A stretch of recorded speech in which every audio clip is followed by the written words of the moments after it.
The courthouse records in Lancaster County, Pennsylvania, tell of 4 separate deaths between 1837 and 1841.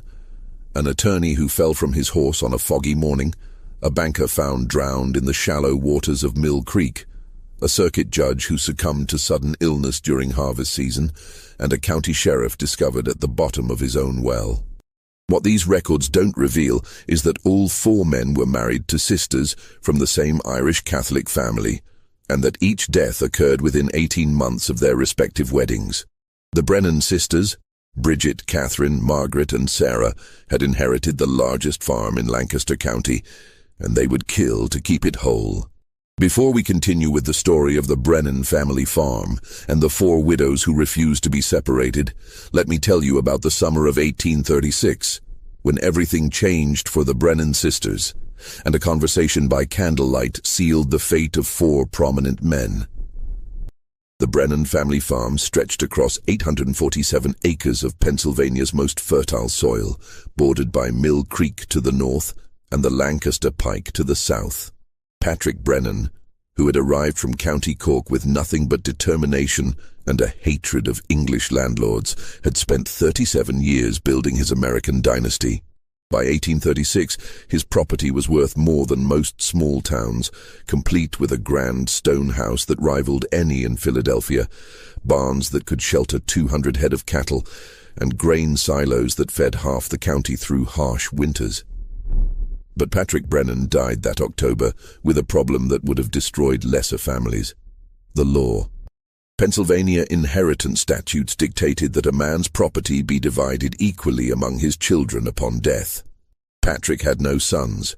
His 4 daughters, Bridget, 28, Catherine, 26, Margaret, 24, and Sarah, 21, faced the prospect of watching their father's life work carved into worthless fragments, sold off to satisfy creditors and tax collectors.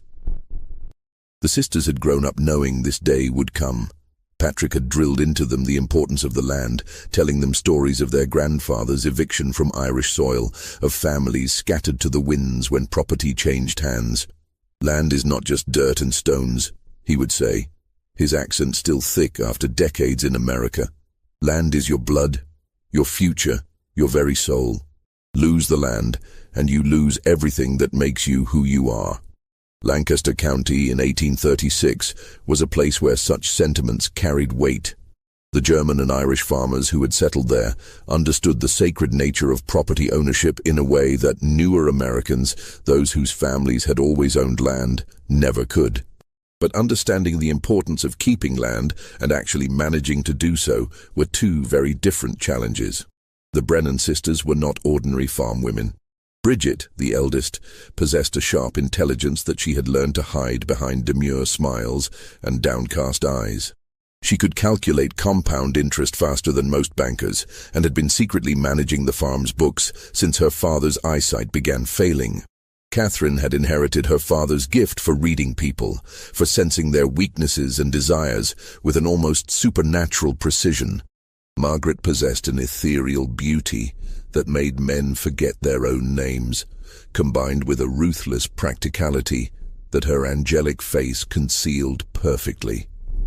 Sarah, the youngest, had been blessed with a voice that could charm birds from trees, and a talent for playing whatever role the situation demanded. Together, they formed a conspiracy of survival that would make Lancaster County history, though the true nature of their conspiracy would remain hidden for nearly a century. The plan emerged during the long nights following their father's funeral, when the sisters gathered in the kitchen by lamplight to confront their future. The property taxes alone would consume their savings within 2 years. Marriage, the traditional solution for propertyless women, would scatter them to different households, different names, different loyalties. But what if marriage could serve their purposes instead of destroying them?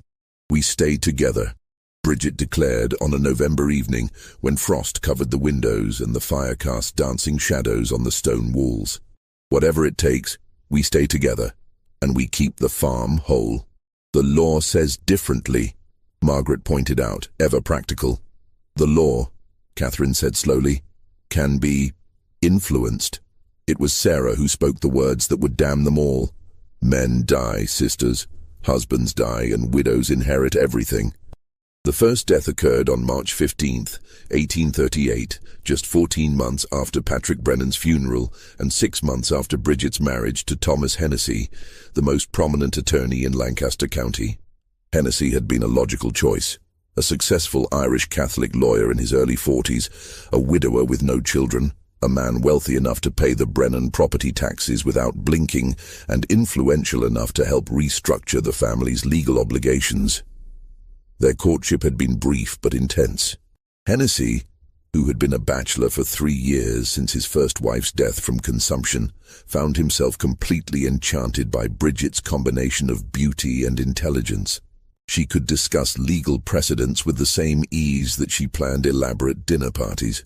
She laughed at his stories of courtroom victories and listened intently to his dreams of running for county judge. Within 2 months of their first meeting at Sunday Mass, Thomas Hennessy was convinced that Bridget Brennan was the answer to his lonely prayers. The wedding took place in December 1837, a grand affair that announced to Lancaster County society that the Brennan family fortunes were secure. Hennessy moved into the stone farmhouse, bringing with him not only his considerable wealth, but also his legal expertise in restructuring the property ownership to benefit all 4 sisters.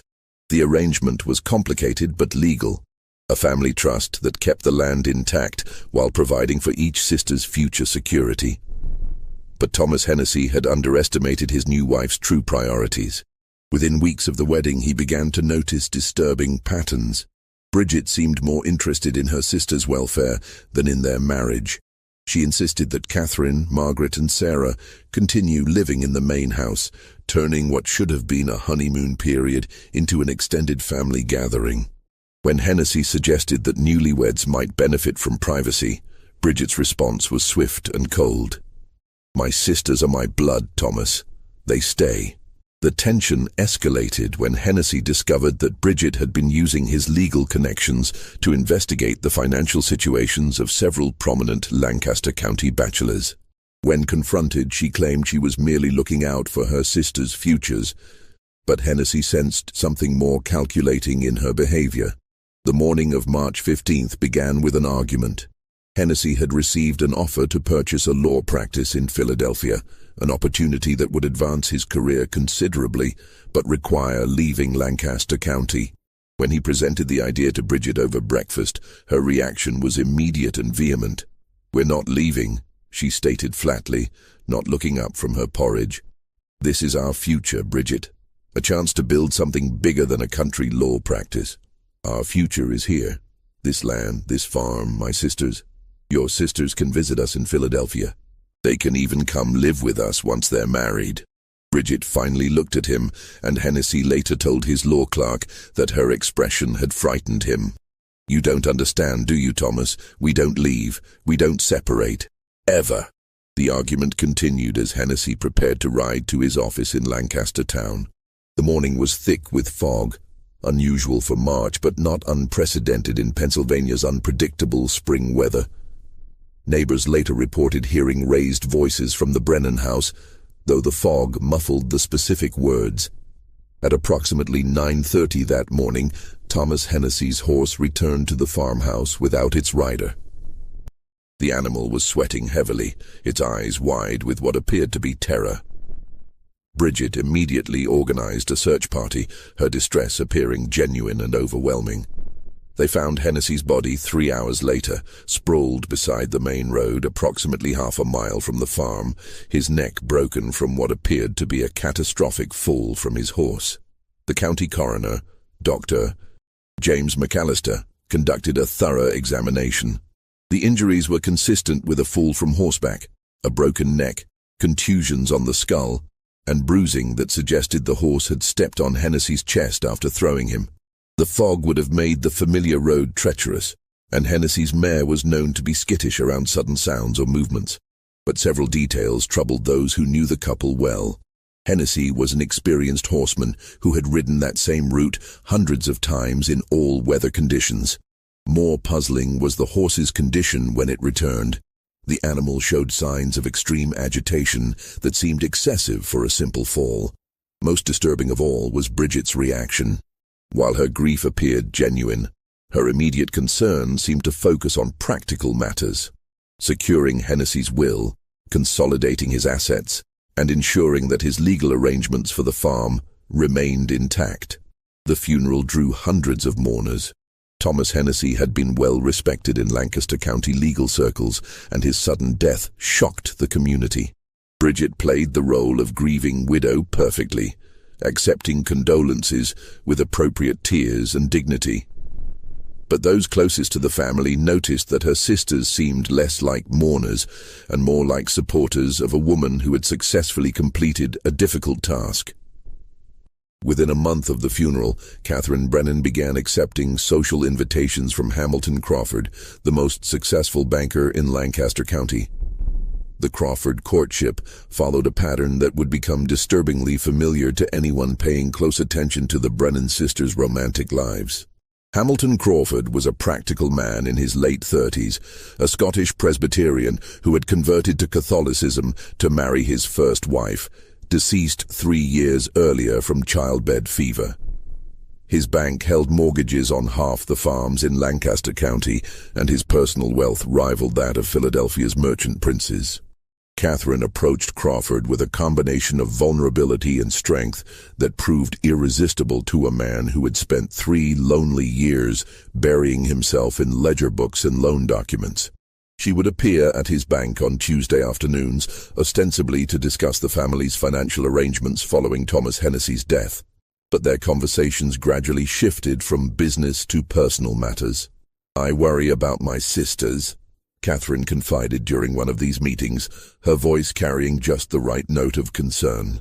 "Bridget is still mourning, of course, but Margaret and Sarah, they need guidance, protection. A woman alone in this world faces so many dangers." Crawford, who had no siblings and had often wondered what family loyalty might feel like, found himself drawn to Catherine's devotion to her sisters. Here was a woman who understood that blood ties transcended all other considerations, a rare quality in his experience. Their engagement, announced in August 1838, surprised no one who had observed Crawford's transformation from grieving widower to besotted suitor. The wedding took place in October, exactly 1 year after Patrick Brennan's death and 7 months after Thomas Hennessy's funeral. Crawford moved into the farmhouse, bringing with him not only his considerable wealth, but also his expertise in financial management. Like Hennessy before him, he restructured the property arrangements to provide additional security for all 4 sisters, never questioning Catherine's insistence that the family remain together. But Hamilton Crawford was a more methodical man than Thomas Hennessy had been, and his banker's instincts led him to notice patterns that a lawyer might miss. Within weeks of the wedding, he began keeping a private journal, recording observations that would prove prophetic. November 3rd, 1838. Catherine insists on maintaining separate accounts for each sister's inheritance from father. Says it's temporary until they all marry, but Margaret shows no interest in suitors despite obvious beauty. Sarah actively discourages men who call on her, beginning to suspect they have no intention of marrying. November 18th, 1838. Bridget visited bank today to discuss investment opportunities. Her knowledge of compound interest and property values exceeds that of most businessmen. Asked detailed questions about inheritance laws, specifically regarding widows' rights in cases of intestate death. Claimed academic curiosity, but conversation felt calculated. December 1st, 1838. Overheard conversation between Catherine and Margaret about maintaining unity and protecting the legacy. When they noticed me listening, quickly changed subject to Christmas preparations. Growing convinced that sisters have made some kind of pact regarding property. December 15th, 1838. Catherine has become distant, mechanical in her affections. Shows more interest in discussing business than in normal marital relations. When I mentioned possibility of starting our own family, her reaction was cold, almost hostile. "The 4 of us are family enough," she said. Crawford's suspicions deepened when he discovered that Margaret had begun receiving regular visits from Judge Cornelius Whitman. the circuit judge who presided over Lancaster County's most important legal cases. Whitman was a distinguished man in his 50s, a widower with grown children who lived in Philadelphia. He was also the judge who would oversee any legal challenges to the Brennan family's property arrangements. The banker's training had taught him to recognize patterns, and the pattern emerging around the Brennan sisters troubled him deeply. But Hamilton Crawford had made a crucial error in his analysis. He assumed that recognizing a conspiracy would be enough to protect him from becoming its next victim. The second death occurred on February 8, 1839, during one of the coldest winters in Lancaster County memory. Crawford had taken to walking the property boundaries each morning, partly for exercise and partly to inspect the farm's winter preparations. The Mill Creek, which formed the northern border of the Brennan property, had frozen solid for the first time in decades, creating what appeared to be safe passage across the water. Crawford's body was discovered by a neighbor searching for stray cattle. The banker had apparently attempted to cross the creek on the ice, which had given way under his weight, plunging him into the frigid water below. The current had carried him nearly a quarter-mile downstream before his body became wedged against a fallen log. Death by drowning, complicated by exposure to the extreme cold, exactly what one would expect from such an accident. But Crawford had left behind his journal, hidden in his personal safe at the bank. The final entry, dated February 7th, revealed the depth of his suspicions. "Catherine knows I suspect something. Her behavior has become increasingly erratic. She insists on accompanying me everywhere, claims she's worried about my safety, but her concern feels more like surveillance. Have decided to confront her tomorrow about my suspicions regarding Thomas Hennessy's death. If something happens to me, look to the sisters. They are not what they seem." Dr. McAllister, who had examined Thomas Hennessy's body the previous year, found Crawford's death equally straightforward from a medical perspective. Drowning in icy water was a common winter hazard in rural Pennsylvania. The ice on Mill Creek, while appearing solid, had been weakened by an underground spring that created unpredictable thin spots. Crawford's body showed no signs of violence, no defensive wounds, no indication that his death was anything other than a tragic accident. Catherine's grief seemed as genuine as Bridget's had been, but observers noted that both widows appeared more concerned with practical matters than with emotional devastation. Within days of Crawford's funeral, they were meeting with lawyers and bank officials, ensuring that the family's financial security remained intact. The pattern was becoming clear to anyone willing to see it. But in a community that respected the sanctity of marriage and the tragedy of young widowhood, few were prepared to voice their suspicions aloud. Margaret Brennan's engagement to Judge Cornelius Whitman was announced 6 weeks after Hamilton Crawford's funeral. Judge Cornelius Whitman represented the pinnacle of Lancaster County society, a man whose legal decisions affected thousands of lives and whose social position opened doors throughout Pennsylvania. At 53, he commanded respect in courtrooms from Philadelphia to Pittsburgh, and his appointment to the circuit court had been seen as a stepping stone to higher judicial positions, possibly even the state Supreme Court. Margaret's pursuit of the judge demonstrated a sophistication that surpassed even her sister's previous campaigns. Rather than the direct approach Catherine had used with Crawford or the intellectual partnership Bridget had cultivated with Hennessy, Margaret employed what could only be described as a campaign of strategic vulnerability.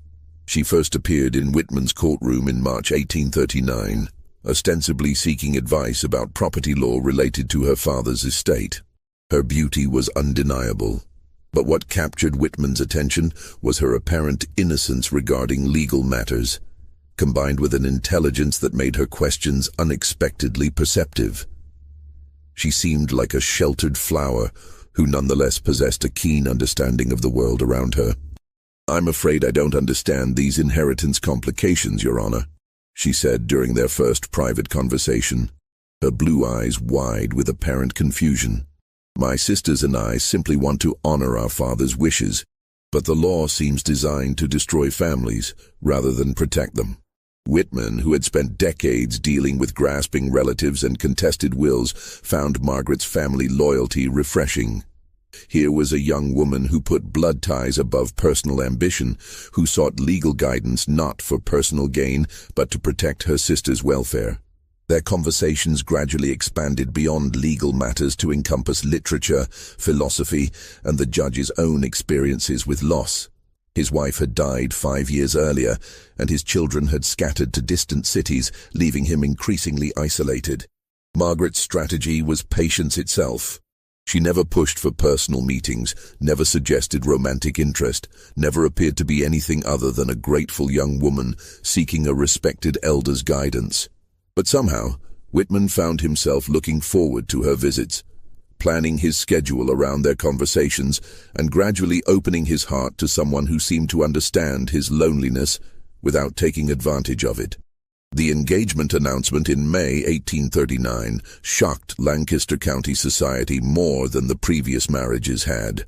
Judge Whitman was a pillar of respectability, a man whose judgment was considered unimpeachable.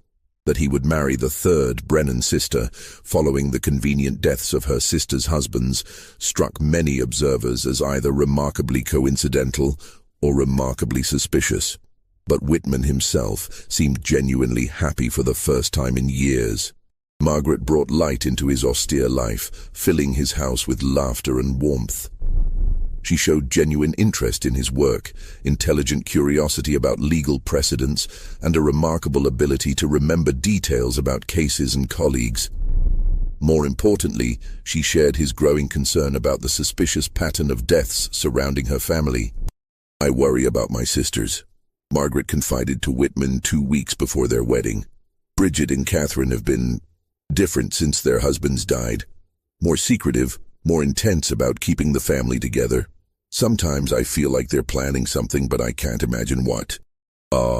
This conversation would later be remembered as either Margaret's attempt to distance herself from her sister's conspiracy or as the most calculating manipulation of all, using Whitman's own suspicions to absolve herself of guilt, while positioning herself as an unwitting victim of her sister's schemes. The wedding took place in July 1839, a smaller affair than the previous ceremonies, partly out of respect for the recent deaths, and partly due to growing whispers about the Brennan family's unusual luck in love and loss. Whitman moved into the farmhouse like his predecessors, though he insisted on maintaining his own residence in town for professional purposes. This arrangement meant he spent weekdays at the farm and returned to Lancaster for court sessions. The judge's legal training made him a more careful observer than either Hennessy or Crawford had been. Within a month of his marriage, he began documenting disturbing patterns of behavior that his predecessors had either missed or dismissed. His private notes, discovered years later, revealed a man growing increasingly convinced that he had married into a conspiracy. August 10th, 1839. Margaret insists on knowing my schedule in advance, claims she wants to plan meals and social events accordingly. But her questions seem more focused on when I'll be traveling alone than on domestic arrangements. August 25th, 1839. Overheard Bridget and Catherine discussing the final arrangement and completing the plan. When I entered room, they immediately changed subject. Margaret's reaction was odd. She seemed frightened rather than curious. September 2nd, 1839, found Margaret examining my will and insurance documents. She claimed she was trying to understand legal terminology, but her questions were surprisingly sophisticated, beginning to suspect she knows more about law than she pretends. September 15th, 1839. Direct confrontation with Margaret about my suspicions regarding her sisters. Her response was immediate tears and protests of innocence, but something about her reaction felt rehearsed. Either she's a victim of her sister's schemes or a better actress than I imagined. Judge Whitman's position gave him access to information that his predecessors had lacked. He quietly began investigating the deaths of Thomas Hennessy and Hamilton Crawford, requesting copies of coroner reports and interviewing witnesses. What he discovered disturbed him deeply. Both men had died at times when they were known to be in conflict with their wives about leaving Lancaster County. Both deaths had occurred under circumstances that, while appearing accidental, showed evidence of careful timing and opportunity. Most troubling of all, both men had made recent changes to their wills that heavily favored their wives and by extension the entire Brennan family. But Whitman's investigation revealed something else. He was not the only person asking questions about the Brennan sisters. A private investigator named Daniel Murphy had been making quiet inquiries around Lancaster County, claiming to represent interested parties who were concerned about the pattern of deaths. Murphy's questions focused on the sisters' financial arrangements, their relationships with local business leaders, and their future marriage plans. When Whitman attempted to contact Murphy directly, he discovered that the investigator had already left Lancaster County, but not before interviewing several key witnesses and requesting copies of public records related to the Brennan property. Someone outside the family was beginning to piece together the truth about the sisters' conspiracy. On October 30th, 1839, Judge Whitman made the decision that would save or damn him. He confronted Margaret directly about his discoveries and demanded to know the truth about her sisters' involvement in their husbands' deaths.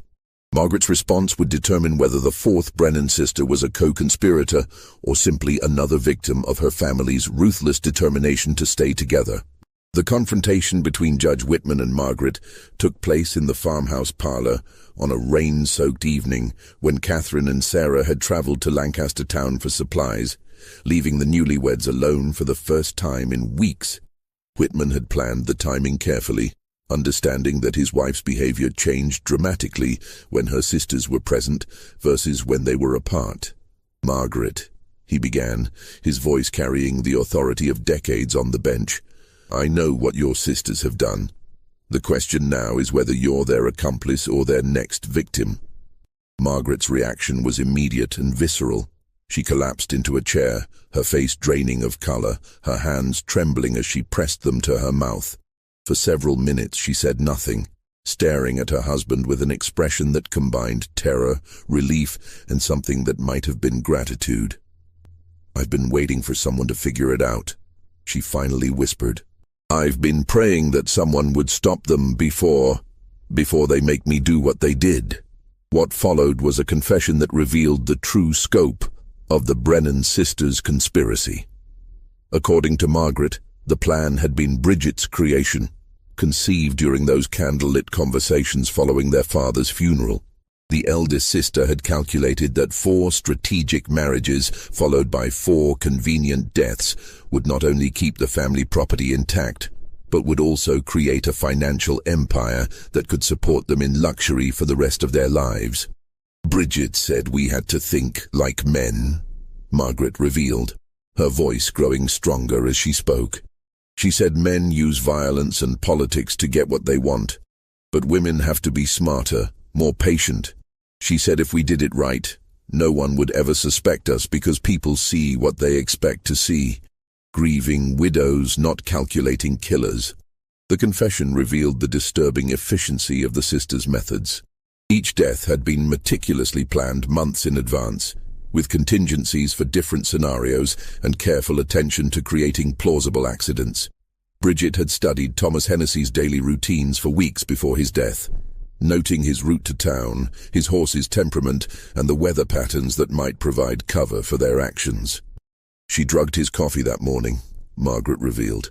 Something that would make him dizzy, disoriented, but would be gone from his system by the time anyone examined his body. Then she spooked his horse deliberately, threw a stone at the exact moment he was riding past the steepest part of the road.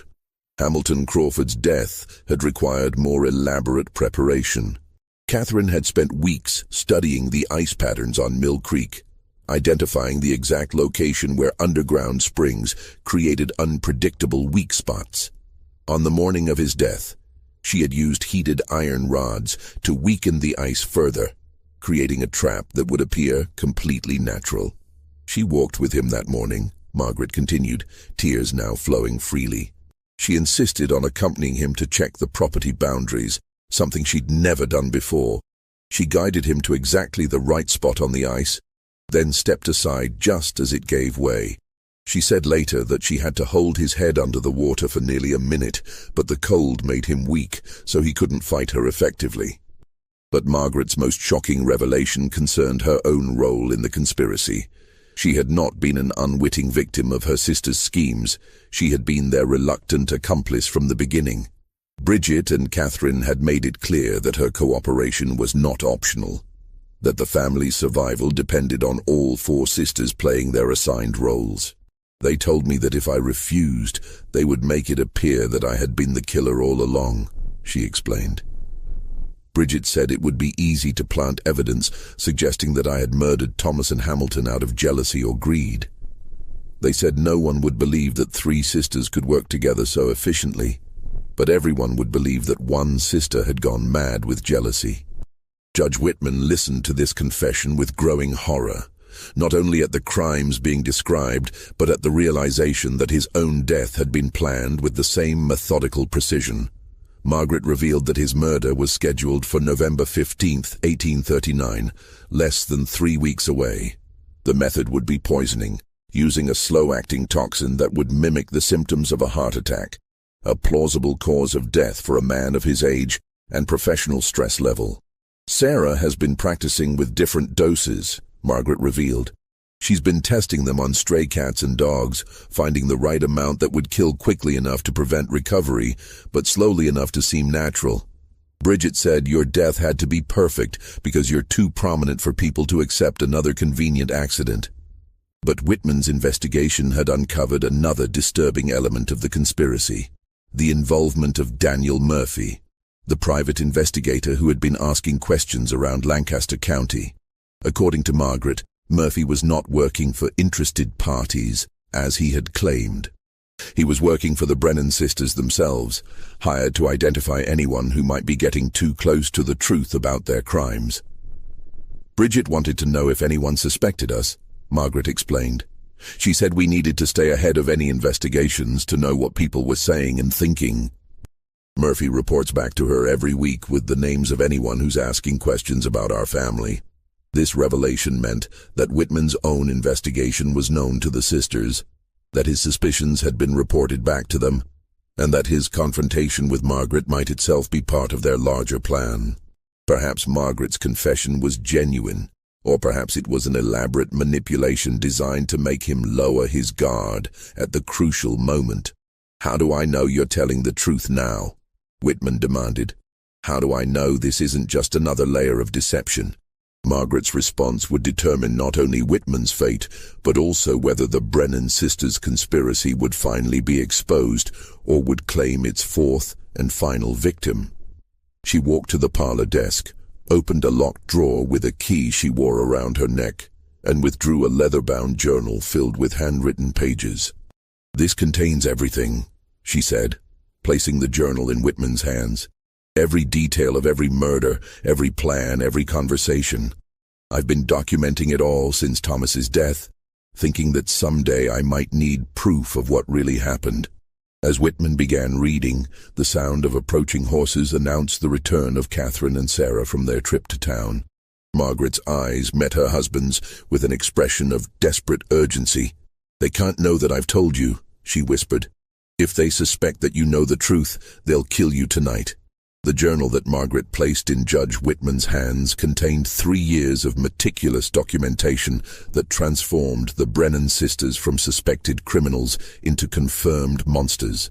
Written in Margaret's careful script, the pages detailed not only the murders of Thomas Hennessy and Hamilton Crawford, but also the systematic planning that had preceded each death and the cold calculation that had followed. The first entry, dated November 15, 1836, exactly 1 month after Patrick Brennan's funeral, revealed the moment when grief transformed into something far more dangerous. Bridget has presented us with a choice that isn't really a choice at all.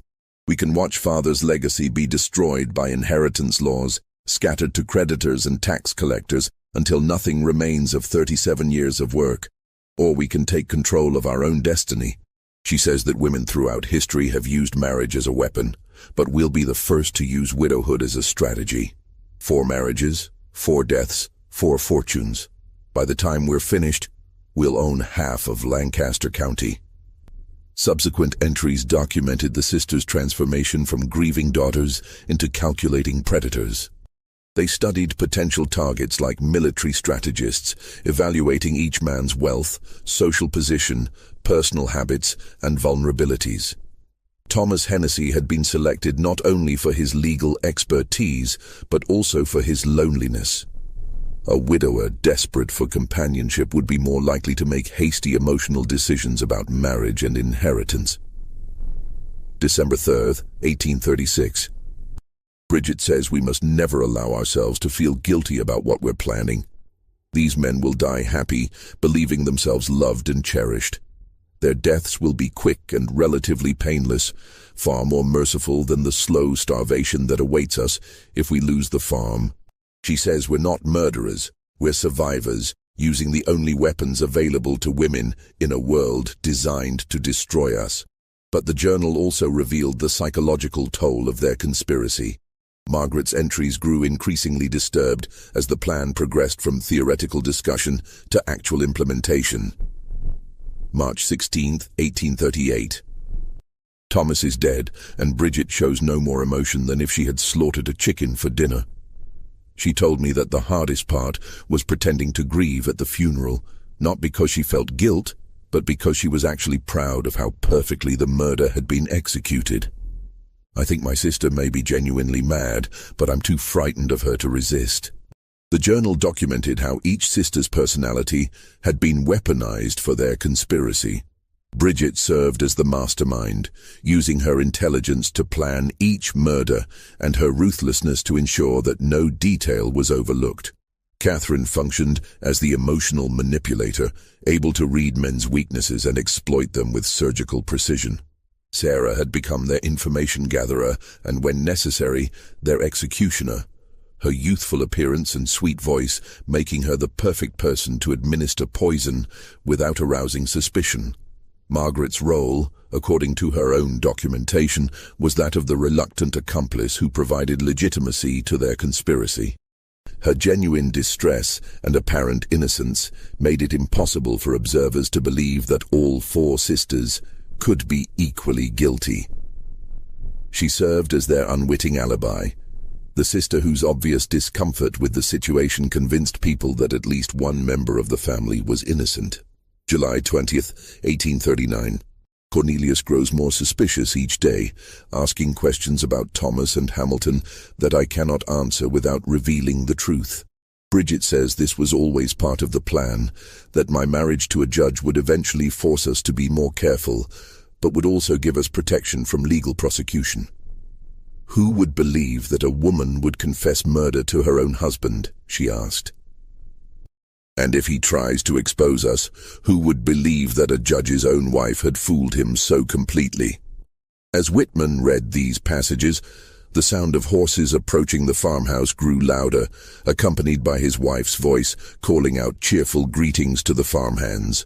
He had perhaps minutes to decide how to respond to Margaret's revelations before Catherine and Sarah returned to the house and the opportunity for private conversation disappeared. The journal's final entries revealed the most disturbing element of the conspiracy. It was never intended to end with 4 deaths.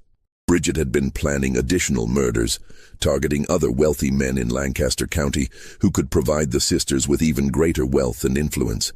The 4 husbands had been only the beginning of a campaign that could have continued indefinitely. October 25, 1839. Bridget has been meeting with Murphy, the investigator, about expanding our activities to neighboring counties. She says we could create a network of widows, all working together to systematically eliminate wealthy men throughout Pennsylvania. She envisions a future where women like us control significant portions of the state's wealth, using marriage and murder as tools of revolution against male dominance. But the journal also contained information that could save Whitman's life and expose the conspiracy. Detailed descriptions of where evidence had been hidden, how the murders had been committed, and most importantly, when and how his own death was planned to occur. According to Margaret's documentation, his murder was scheduled for November 15th, exactly 2 weeks away. Sarah had been testing dosages of foxglove extract, a poison that would cause symptoms mimicking heart failure. The toxin would be administered through his evening brandy, a ritual that had become part of his daily routine since moving to the farmhouse. November 1st, 1839. Sarah has perfected the dosage. 3 drops will cause chest pains and difficulty breathing within an hour, followed by cardiac arrest within 4 hours. The symptoms will be indistinguishable from natural heart failure, and the toxin will be undetectable in his system within 24 hours. Bridget says my performance as the grieving widow will be crucial. I must appear devastated, but not surprised, since everyone knows about the stress of Cornelius's judicial responsibilities. As Catherine and Sarah's voices grew closer to the house, Whitman made the most important decision of his career. He closed the journal, looked into Margaret's terrified eyes, and whispered the words that would either save them both or ensure their mutual destruction. Tomorrow morning, I'm riding to Philadelphia to meet with federal investigators. You're coming with me, and you're going to tell them everything you've told me tonight. Margaret's response revealed whether she was truly seeking redemption or was simply playing the final card in her sister's elaborate game. They'll kill us both before we reach the county line. Bridget has been planning for this possibility since the day we started. She has men watching the roads, people who owe her favors, ways of making deaths look accidental, even when victims are trying to escape. The front door opened with a cheerful creak as Catherine and Sarah entered the house, their voices bright with the false warmth that had become their trademark since the murders began. Margaret quickly concealed the journal beneath her shawl, while Whitman arranged his features into an expression of casual interest in his wife's activities. "Cornelius! Margaret!" Catherine called out, her footsteps approaching the parlor. "You'll never guess what we discovered in town. Mrs. Henderson at the dry goods store has been spreading the most interesting rumors about our family's extraordinary luck with marriage." Sarah's laughter echoed from the hallway, musical and innocent as always. She suggested that perhaps we Brennan women possessed some sort of supernatural charm over men. If only she knew how right she was, though not in the way she imagines. Whitman felt his blood chill at the casual cruelty in Sarah's voice. These women spoke of murder with the same tone other people might use to discuss the weather or the price of grain. Margaret's hand found his beneath the table, her fingers trembling with what he hoped was genuine fear rather than calculated performance. "What did you tell Mrs. Henderson?" Margaret asked, her voice remarkably steady despite the terror in her eyes. Catherine appeared in the parlor doorway, her smile radiant and predatory. "I told her that the Brennan women have always understood the importance of taking care of the men we love. We make sure they never want for anything, never have reason to be unhappy, and never have to worry about growing old and burdensome." The implication was clear enough to make Whitman's hands clench involuntarily. These women viewed murder not as a crime, but as a form of mercy, a way of preserving their victims' happiness by ensuring they died while still beloved and prosperous. It was a rationalization so twisted that it revealed the true depth of their madness. Sarah entered the parlor carrying a tea service, her movements graceful and domestic. "I thought we might enjoy some refreshment while we discuss the wonderful news Catherine and I heard in town. Judge Whitman, you'll be particularly interested in this information given your professional responsibilities." The emphasis on his title carried an undertone of mockery that suggested the sisters knew exactly how much he had discovered about their activities. Whitman realized that Daniel Murphy, their private investigator, had probably reported his every question, every inquiry, every moment of suspicion back to Bridget and her co-conspirators. "What news would that be?" Whitman asked, accepting a cup of tea while trying to calculate whether the liquid might already contain the foxglove extract that would kill him. Catherine settled into her favorite chair, the same chair where she had planned Hamilton Crawford's murder 6 months earlier. "It seems that certain federal authorities have been making inquiries about unusual death rates among wealthy men in rural Pennsylvania counties. They're particularly interested in cases where young widows inherit substantial fortunes under suspicious circumstances." The words hit Whitman like a physical blow. If federal investigators were already looking into the pattern of deaths, his own investigation might be redundant. But it also meant that the sisters knew they were under scrutiny from sources beyond local gossip and county officials. Sarah continued the revelation with her characteristic sweet smile. Mrs. Henderson mentioned that a gentleman from Philadelphia has been asking questions about our family specifically. He wanted to know about the circumstances of Thomas's and Hamilton's deaths, about our financial arrangements, and about your own marriage to Margaret. Did Mrs. Henderson provide this gentleman with information? Whitman asked, though he suspected he already knew the answer. Oh, yes, Catherine replied cheerfully. She told him everything she knew, which unfortunately includes quite a bit of speculation and rumor, along with the actual facts. But you know how these federal investigators are, Cornelius. They have ways of separating truth from gossip, especially when they find patterns that suggest organized criminal activity. Margaret's grip on Whitman's hand tightened to the point of pain. The sisters were telling them that their time had run out, that federal authorities were closing in on their conspiracy, and that the planned timeline for Whitman's murder had been moved up dramatically. Bridget's voice echoed from the kitchen, calling for her sisters to join her for a private conversation. Catherine and Sarah excused themselves with apologetic smiles, leaving the married couple alone in the parlor, with the understanding that their privacy was temporary and probably illusory. "They're going to kill you tonight," Margaret whispered the moment her sisters left the room. The federal investigation has forced their hand. They can't wait until November 15th if investigators are already asking questions about suspicious deaths. Whitman studied his wife's face, searching for any sign of deception. Everything about Margaret's behavior suggested genuine terror, but he had seen how convincingly the Brennan sisters could lie when their survival depended on it. Was this conversation another manipulation designed to make him trust her completely before she administered the poison herself? "How do I know you're not part of this final performance?" he asked quietly. "How do I know that your confession, your fear, your journal aren't all part of an elaborate plan to make me lower my guard?"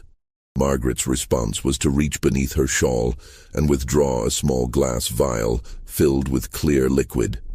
"This is the foxglove extract that Sarah has been preparing. I was supposed to put 3 drops in your evening brandy tonight, wait for you to collapse, then call for Dr. McAllister to confirm your death from heart failure." She placed the vial in Whitman's palm, her eyes never leaving his face. "If I were still part of their conspiracy, I would have already administered the poison. The fact that I'm giving it to you instead should prove where my loyalties lie."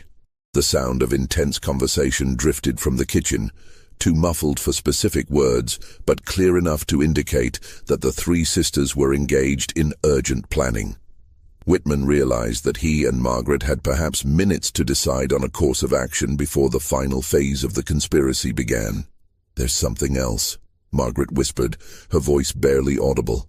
"The journal I showed you isn't the only evidence. Bridget has been keeping detailed financial records of everything we've stolen, every property transaction, every inheritance we've manipulated. She calls it insurance, in case we ever need to prove our value to potential allies or blackmail anyone who threatens us. Where are these records kept? Hidden in Father's old desk in the cellar, behind a false panel that only Bridget knows about. But I've been watching her, learning her secrets, preparing for this moment when I would have to choose between my sisters and my soul." The conversation from the kitchen grew louder, and Whitman could distinguish Bridget's voice, giving what sounded like final instructions to Catherine and Sarah. Whatever they were planning, it was about to begin. "We leave now," Whitman decided. "Through the back door, take my horse, ride to Lancaster Town and straight to the federal authorities. Let your sisters explain to investigators why their co-conspirator and their 4th victim disappeared in the middle of the night." But as they moved toward the back of the house, Sarah's voice called out from the kitchen with artificial sweetness. "Margaret, dear, could you and Cornelius join us for a moment? Bridget has something important she'd like to discuss with both of you."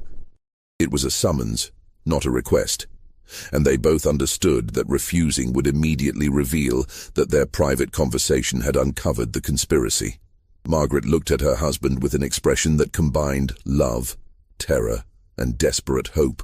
"If we walk into that kitchen," she whispered, "we may never walk out alive." Judge Cornelius Whitman had spent 27 years making decisions that affected other people's lives, but none had ever carried the weight of the choice he faced on November 1st, 1839. He could walk into the kitchen where 3 murderesses waited with their final trap, or he could attempt an escape that might save his life, but would leave the Brennan sisters free to continue their killing spree in other counties, other states, wherever their twisted ambition might take them. The decision was made for him by the sound of multiple horses approaching the farmhouse at high speed. Through the parlor window, Whitman could see torches burning in the darkness, too many riders for a casual visit, and moving with too much purpose for a social call. Someone was coming to the Brennan farm with official business, and that someone had brought enough men to handle resistance. "Federal marshals," Margaret breathed, recognizing the organized movement of law enforcement even in the darkness. "They're here." From the kitchen came the sound of frantic activity, chairs scraping, cabinet doors slamming, urgent whispered conversations. The Brennan sisters had also seen the approaching riders and were implementing whatever emergency plan they had prepared for this exact situation. Bridget appeared in the parlor doorway, her usual composed demeanor replaced by cold efficiency. "Cornelius, Margaret, we need to discuss our story before those men reach the house. There are certain explanations that will serve all of our interests, and certain truths that would benefit no one." Even facing imminent arrest, Bridget Brennan attempted to control the narrative, to find some way of turning the situation to her advantage. Whitman realized that this woman would continue manipulating people and circumstances until the moment they placed a noose around her neck. "I think not," Whitman replied, standing and placing himself between his wife and her sister. "Margaret and I will tell the authorities exactly what happened here, and you'll have to answer for what you've done." Bridget's expression shifted from calculated calm to genuine fury, revealing for the first time the monster that had been hidden beneath years of careful performance. "You sanctimonious fool! Do you think your precious law will protect you from us? Do you think federal marshals care about the deaths of a few men when there are fortunes and reputations at stake? What do you mean?" Whitman demanded, though part of him already suspected the answer. Sarah appeared beside her eldest sister, her sweet face twisted into something ugly and vindictive. "Did you really think we operated without protection, without allies in high places? Did you imagine that 4 women could commit perfect murders for 3 years without someone in authority looking the other way?" The implication was staggering. The Brennan sisters' conspiracy had been protected by corruption that reached far beyond Lancaster County. Someone with significant power had been shielding them from investigation, probably in exchange for a share of their stolen wealth, or for services yet to be rendered. Catherine joined her sisters in the doorway, blocking any escape route toward the kitchen. "Judge Whitman, you're about to learn that justice isn't blind, it's simply expensive. The men riding toward this house aren't coming to arrest us. They're coming to arrest you." Before Whitman could respond, the sound of boots on the front porch announced the arrival of their visitors. A heavy fist pounded on the door, followed by a voice that carried absolute authority. "Federal marshals, open this door immediately." Bridget smoothed her dress and arranged her features into an expression of feminine distress. "Remember, Cornelius, you're the one with access to legal documents, with the knowledge to forge inheritance papers, with the connections to arrange convenient accidents. Margaret is the traumatized victim who finally found the courage to expose her husband's crimes."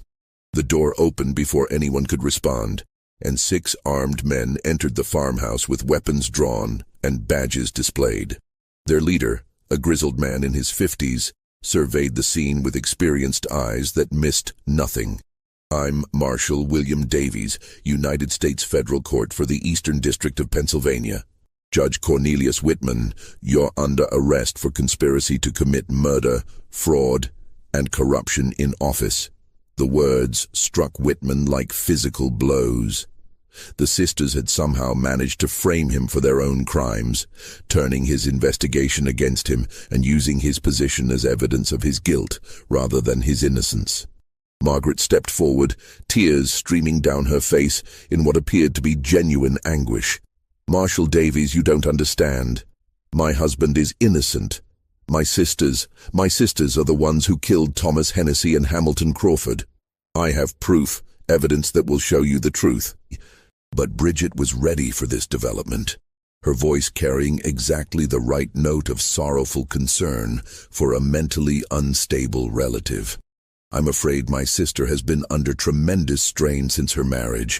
She's been making wild accusations, creating elaborate fantasies about murder conspiracies. Dr. McAllister can verify that Margaret has been showing signs of severe mental disturbance." Marshal Davies studied the four people before him with the careful attention of a man who had seen every form of deception imaginable. "Mrs. Whitman, we've received detailed testimony from a private investigator named Daniel Murphy, who claims to have evidence that you and your sisters systematically murdered your husbands for financial gain." The revelation that Murphy had turned against his employers shifted the entire dynamic of the confrontation. Margaret's face lit up with desperate hope, while her sisters exchanged glances of barely controlled panic. "Murphy has been working for us," Catherine said quickly. "We hired him to investigate suspicious deaths in the county because we were concerned about our own safety. If he's making accusations against us, he's clearly been corrupted by someone with an interest in destroying our family." But Marshal Davies wasn't finished with his revelations. Mr. Murphy provided us with detailed financial records showing systematic theft of property and assets following each death. He also gave us physical evidence, poison vials, forged documents, and correspondence that outlines the entire conspiracy. Sarah's composure finally cracked, her sweet mask sliding away to reveal the calculating killer beneath. Murphy was supposed to destroy that evidence. He promised us that everything would be eliminated if we paid him enough. The admission hung in the air like a death sentence, confirming everything that Margaret had revealed in her journal and everything that Whitman had suspected about his wife's family. Bridget shot her youngest sister a look of pure hatred, realizing that Sarah's outburst had doomed them all. "Additionally," Marshal Davies continued, "we have sworn testimony from Judge Whitman himself, provided through intermediaries over the past several weeks, documenting his discovery of the conspiracy and his attempts to gather evidence against the perpetrators." Whitman stared at the marshal in confusion. He had never provided testimony to federal authorities, had never contacted intermediaries, had only just discovered the full scope of the conspiracy that very evening. But then, understanding dawned. Margaret had been in contact with federal investigators, had been secretly cooperating with Murphy's investigation, had been working for weeks to expose her sister's crimes. "The journal," Margaret said quietly, producing the leather-bound book from beneath her shawl. "Everything is documented here. Every murder, every plan, every conversation. I've been gathering evidence since Thomas Hennessy's death, waiting for the right moment to bring justice for all the men my sisters killed." Bridget's final words as the marshals placed shackles on her wrists revealed the true depth of her twisted logic. "We saved those men from growing old, from becoming burdens to their families, from watching their fortunes disappear and their bodies fail. We gave them love and happiness right up until the moment they died. We were merciful killers. And history will remember us as women who refused to be victims of a system designed to destroy us." As the Brennan sisters were led away to face trial in Philadelphia, Judge Whitman realized that Margaret's courage in exposing the conspiracy had saved not only his life, but potentially dozens of other lives. The sisters had indeed been planning to expand their operations beyond Lancaster County, creating a network of murderous widows that could have operated for decades. The trial that followed became one of the most sensational criminal cases in Pennsylvania history.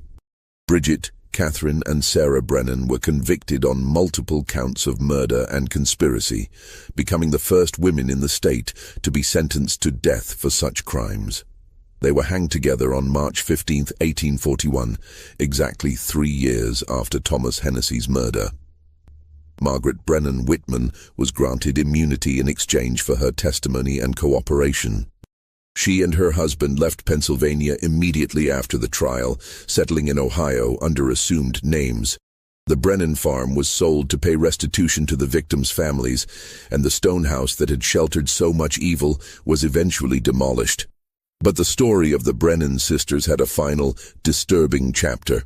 Records discovered years later revealed that their conspiracy had indeed extended beyond Lancaster County.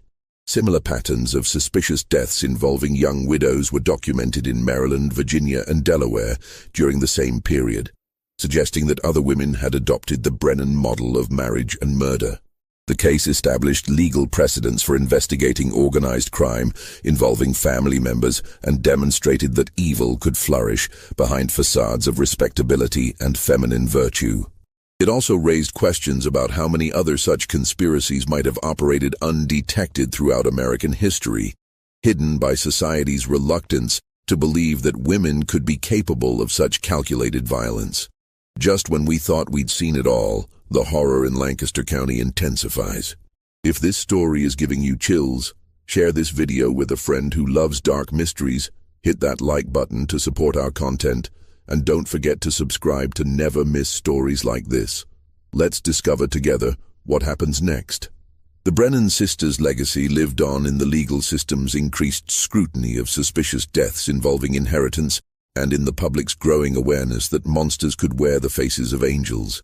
Their story became a cautionary tale about the dangers of assuming that traditional gender roles provided protection against criminal behavior. Today, the site of the Brennan farm is occupied by a shopping center, and few residents of modern Lancaster County know the dark history of the land beneath their feet. But occasionally, when local historians discuss the area's past, someone will mention the 4 sisters who refused to be separated and the 4 men who died for their twisted vision of family loyalty. This mystery shows us that evil often hides behind familiar faces, and that the most dangerous criminals are those who understand how to exploit society's expectations and assumptions. The Brennan sisters succeeded for years, precisely because no one wanted to believe that 4 women could be capable of such systematic brutality. What do you think of this story? Do you believe everything was revealed, or might there have been other victims we never discovered? Could similar conspiracies be operating even today, hidden behind facades of respectability and family devotion? Leave your comment below with your theories about the Brennan sisters and their crimes. If you enjoyed this tale and want more horror stories like this, subscribe, hit the notification bell, and share with someone who loves mysteries. The darkness of history holds many secrets, and we're here to uncover them all. See you in the next video.